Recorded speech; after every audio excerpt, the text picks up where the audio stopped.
Araw-araw, kahit nagsusumikap ka sa buhay, pakiramdam mo, wala pa rin nangyayaring pagbabago sa buhay mo.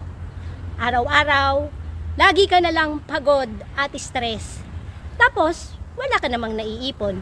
Or kung may naipon ka man, hindi ka pa rin masaya at parang may kulang pa rin sa iyong buhay.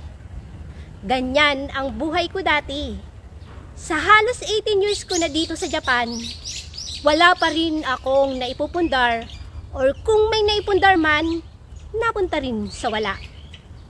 Madiskarte akong tao, pero dahil kulang ako sa kaalaman, kaya madalas akong nagpe-fail sa buhay. Sa patuloy na pag-uusap namin ni Coach Sal at Mentor Pem, hindi lang pala diskarte at sipag ang dapat meron ka. Dapat matuto ka ring mag-aral to earn knowledge. At ang una kong pinakanatutunan ay ang ayusin ang aking spiritual life.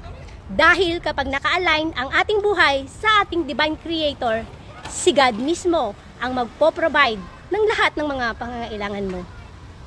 Dapat din, inaalagaan natin ang ating sarili para physically and mentally healthy tayo.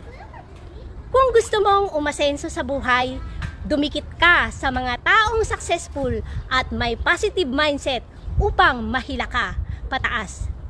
Iwasan mo ang mga marites at toxic na tao dahil wala iyang magandang idudulot sa buhay mo.